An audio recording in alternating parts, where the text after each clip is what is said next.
Well, so happy to have you with me. So happy to be here so that we can continue this series of managing money by managing the blank, B-L-A-N-K. Last week we talked about managing money by managing people. And this week we are talking about managing money by managing expectations. That's right, managing money by managing expectations. This is Coach Lynn, and this is absolutely the best thing that I love to do with my life. With my life coaching sessions, we've been talking about living in the now. And when I get this opportunity to share with you, I am truly living in the now. So thank you for allowing me this opportunity to share with you, and thank you for the honor and the privilege of being a part of your financial journey, being a part of your journey to peace and prosperity. So we talk about managing money by managing expectations. Well, what exactly do I mean by that? What exactly do we have to understand about that? You know, it's interesting. My boss, Russell Simmons, I run one of his companies, the Hip Hop Summit Action Network. And a lot of people, first of all, believe that super rich is about money. But one thing that you know, if you know anything about my boss, it really is not about money. It's about understanding, it's about perspective, it's about what's inside, because you could have $1 billion and be miserable, hate everybody, be hated by everybody, have no peace, harmony, prosperity, joy, or abundance, lose $999 million, and then have the nerve to think that you want to end your life. So we know that super rich is not about money. Super rich is not about how much is in the bank account. And certainly managing our money is not about necessarily how much we have. As you know, I was living check to Monday. I was getting paid on Friday, kicking it on the weekend. On Monday, I would be broke, and I was making $30,000, $40,000, $50,000, $60,000 a month. Yes. And when people think about that, they say, well, there's no way I would do that. Let me tell you something. More money doesn't solve a money problem, because if it did, millionaires wouldn't and couldn't go bankrupt. If more money solved the problem, then there would never be any problems related to the money. But guess what? It doesn't matter if you're making $50,000 a year. If you're spending $60,000, you're living check to Monday. If you make $10 million a year, but you're spending $15 million, you're living check to Monday. If you make $100 million, but you're spending $150 million, living check to Monday. So when we talk about managing money by managing expectations, we're really talking about managing money by managing our thought process and our perspective. How are we going to do that? Well, think about this. You know, some people succeed because they are destined to, but most people succeed because they are determined to. Why don't we think about some success stories? Why don't we think about some famous people, some rags to riches stories, if you will? You know the story about Tyler Perry doing his plays all over the country, homeless, poor, no money, couldn't pay the people who work for him. Look at him now. He didn't succeed because he was destined to. He succeeded because he was determined to. Look at Oprah, her beginnings, the abuse as a child, childhood pregnancy, all of those things. She didn't just succeed because she was destined to. She succeeded because she lived and walked in her greatness. She knew who she was, and she was determined to. What about you? Not just your career success or the success that the world sees, but your internal success and yes, your financial success. We tend to think that those who make it financially are lucky, but the truth of the matter is that most have failed forward. They've made more mistakes than you can imagine. They've messed up in the past, learned from their mistakes, and changed their perspective. So yes, we've messed up in the past. That's why we're on this call. Nobody who's living in their harvest, operating in billions, is on this call. We're all here because we are either just getting over the boat, have gotten over the boat, know that we're going to have to at some point get over the boat, but we're still trying to figure it out. So I would say it is time to manage your money by managing your expectations. So let's just say, for example, you have $3,000 in a month. But like my Wealth University students, if you look at your budget, and your budget, everything keeps adding up, and it adds up, and it keeps going, and everything is $4,500 a month, what's our first response to that situation? Yeah. Our first response is to say, I don't have enough money. Wrong. Let me tell you what the right answer is. Let me tell you where you truly begin to operate in peace, prosperity, abundance, and happiness and joy. See, have you ever heard the saying that if you love something, let it go? And if it comes back to you, it's yours? If it doesn't come back to you, it was never yours in the first place? If you love some stuff, let it go. So if you're looking at your budget and it's $3,000 and you've got $4,000 worth of stuff, the prayer should not be, God, find me some more money. The prayer needs to be, Lord, show me how to do the best that I can and live in peace with what I have. So if I've got $3,000, then I need to cut everything above $3,000 out. Cut it out. Now, I know you're thinking, Lynn, this is easier said than done. I'm going to challenge you, and I'm going to tell you that it's easier done than the doing that you're doing right now.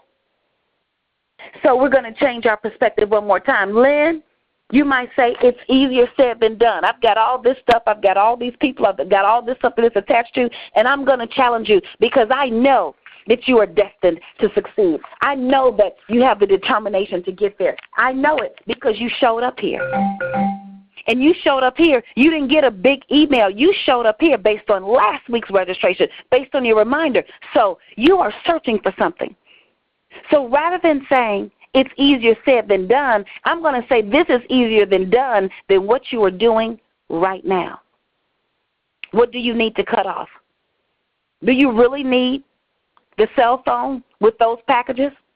Do you really need the cable bill with that amount of channels? Do we really need a cell phone, a home phone, and internet, and cable, and a wireless internet stick that we take with us to put in our laptops or netbooks? Do we really need all of those things? Do I really have to have the gym membership? Or can I go downstairs and jog for 20 minutes or go around the neighborhood? Do I really have to have these things? So let's talk about changing our mind and managing our money by managing our expectations. Last week we talked about managing the people. And we know that they fit into a couple of categories. One, you got the people in the balcony. They can see you in the distance, but you cannot see them. See, back in the day, Big Mama used to say you need to feed that person with a long-handled spoon. Y'all know what I'm talking about? See, these people don't need to be a part of your life because they measure everything by material value, material things. When you are around them, you are reminded of who you are not as opposed to who you are. So guess what? They go on the balcony. If you're on the stage, you can't see the people in the balcony. They're too far away. You don't need to see these people. You don't need to interact. But let them see you. Let them see the light of God shine on your life and transform you. And then when they're ready, maybe there'll be an invitation for them to come back into the picture. Then we've got those people who don't get a ticket to the performance at all of your life. These are people who drain you. These are people who suck all the energy out of you. These are people who once they get everything, they're nowhere to be found, no ticket, sold out. And then there are those people who get a front row seat. They say, bravo. Yeah. They see you for who you are. They're committed to your walk. They're not trying to deter you. They're proud for and of you. Front row seats. Well, let's start to do that with some of the things that we have. See, a home that you cannot afford doesn't get a ticket. A car it's taking up too much of your budget doesn't get a ticket. I say that a car note should be no more than 10% of your take-home pay. So if you bring home $4,000 a month, car note shouldn't be more than $400. If you bring home $5,000 a month, car note shouldn't be any more than $500. What about your rent and your mortgage payment? Your rent and your mortgage payment shouldn't be any more than 25% of your take-home pay. 25%. So 1/2 of one check if you get paid twice a month. So if you are bringing home $2,000 a month, what's 1/2 of one check? If you get paid $1,000 every 2 weeks, 1/2 of one check is $500. Shouldn't be any more than that. When you have to take a whole check to pay your rent, let me tell you, something is wrong. There are going to be some problems. And you have to take another whole check and pay the card note, something is wrong. There's going to be some problems. So those things that fall out of the horizon, guess what? They don't get a ticket. Now, here are some expenses and here's some things that belong in the balcony.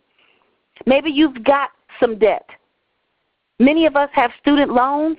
We've got some other bills, maybe some long-term debt. Let me tell you, if they're willing to work with you, then you work with them. I know people who are barely making ends meet. They are not living in their harvest.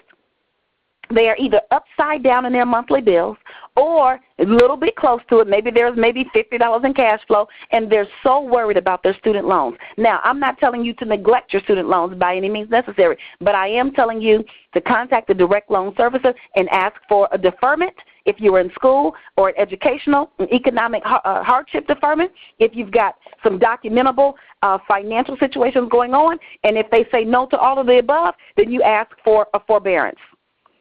See, a student loan can go in the balcony. It can see you. They're going to send you your notice every month, but you can't see it. It's not coming out of your paycheck right now. Why?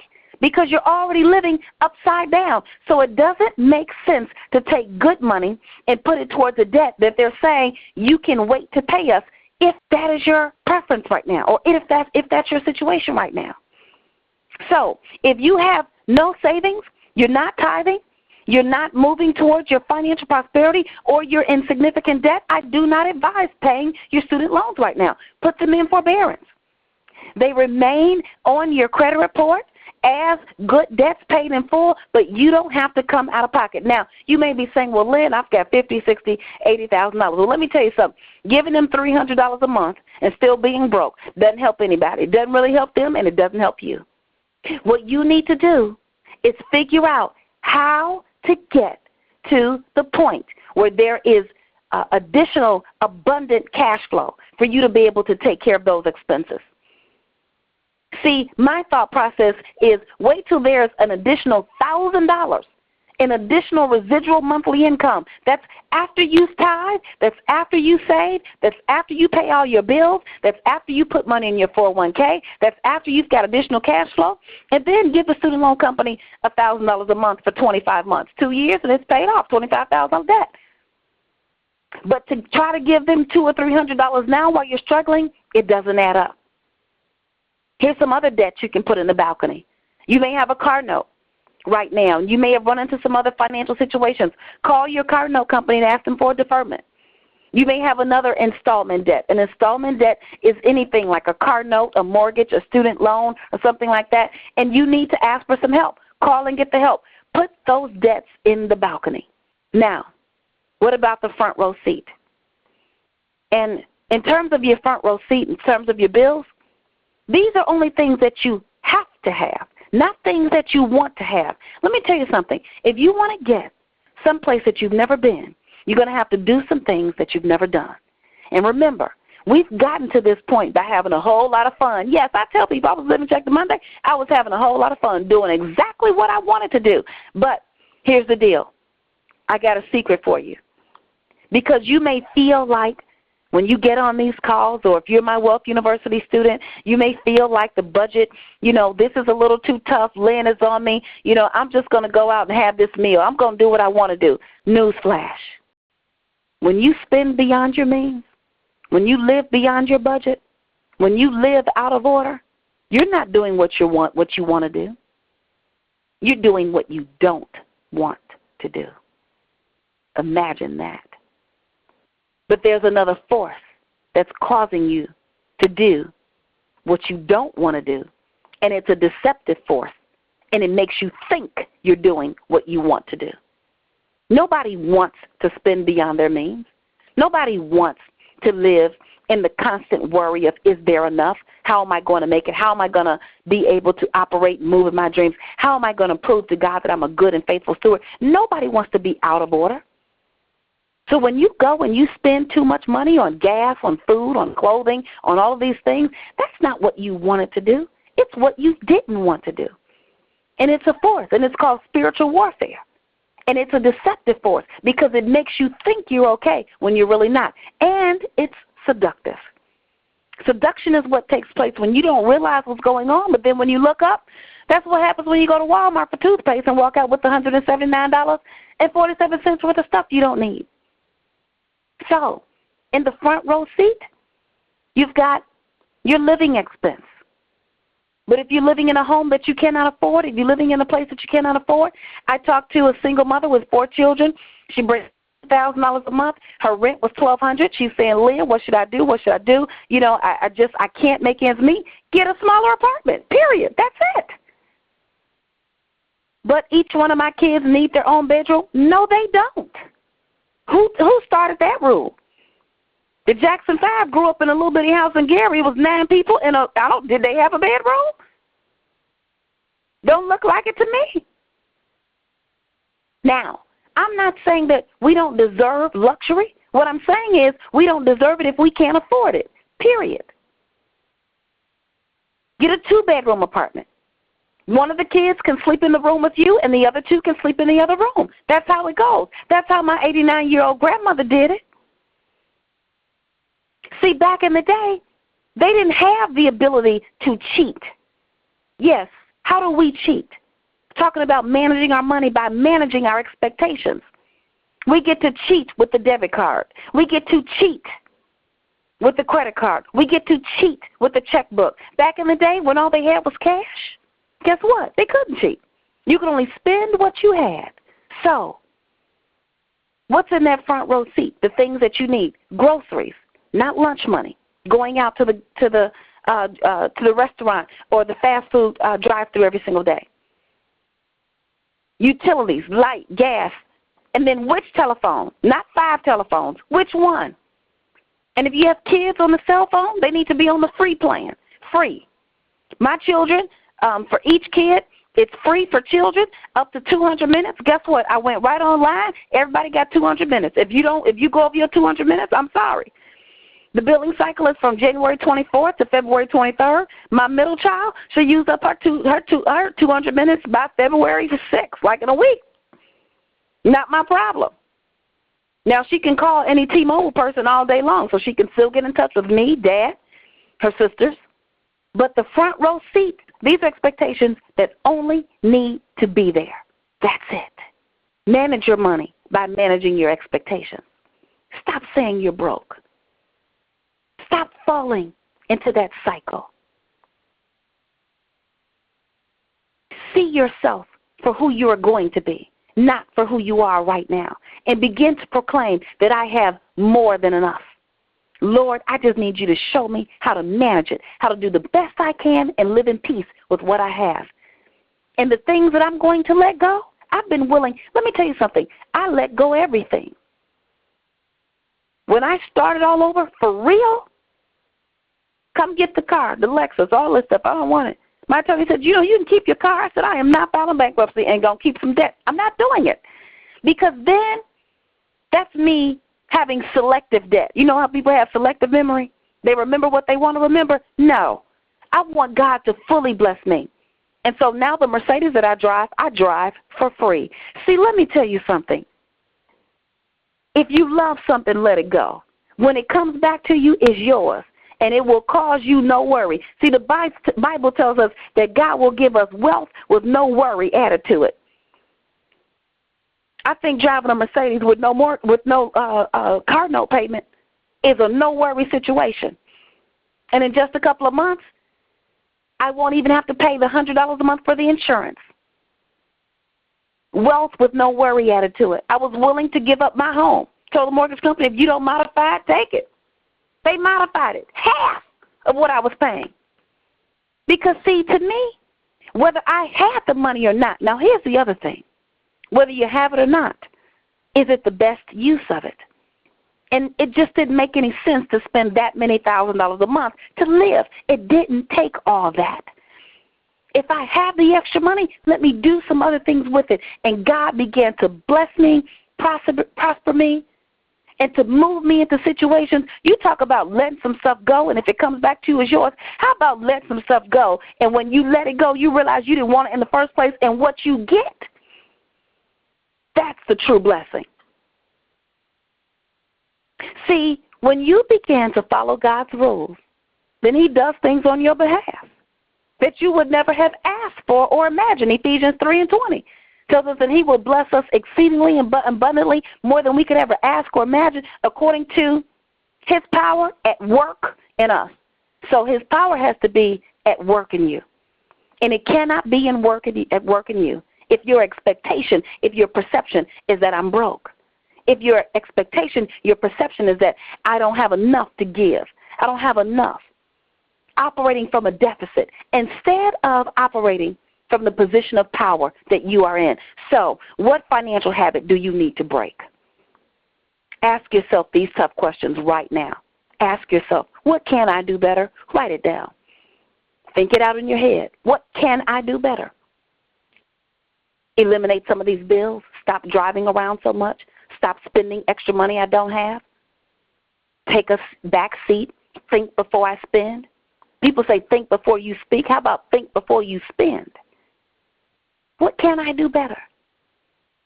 Eliminate some of these debts. Now I want you to ask yourself, why should I do it better? First thing is, what can I do? That's seeing it. Now, why should I do it better? For myself, my peace, my family, my future generations. The Bible says a good man leaves an inheritance to his children's children. Why should I do it better?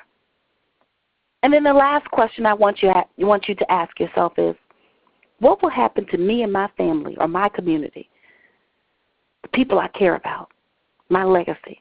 What will happen to me and to them if I don't do it better? See, manage your money by managing your expectations. Failing is okay as long as you decide to fail forward and let your determination propel you to success. Now, if you are not a student of Wealth University, you should be asking yourself, why? What else is there for me to do except give it a try? It's guaranteed to work. If it doesn't work, you don't participate, you don't pay. It has to work. But you have to do your part. Manage your money by managing your expectations. I'm rooting for you. I know you can do it. Crack that little smile, because I know you can do it as well. Time for you to put on your game face. Get yourself ready. The Bible says, for I know the plans I have for you, says the Lord, plans to prosper you and not to harm you, plans to give you hope in the future. God said this to his prophet Jeremiah right before the Israelites went into Babylonian captivity. So they were going to be punished. You feel like you're being punished right now? Well, guess what? There's a plan to prosper you. And it's going to require that you become determined, that you change your expectations, that you manage your money, but more importantly, that you establish divine collaborations. You can't do the things that you did with the people that you were doing it with if you want a different outcome. I'm excited to be a part of your journey. You want to know more? Call me, 708-243-7925. In fact, it's best to text me, 708-243-7925. Or send me an email to coach@lynrichardsson.com, coach@lynrichardsson.com. God bless you, and I'll talk to you soon. Bye-bye.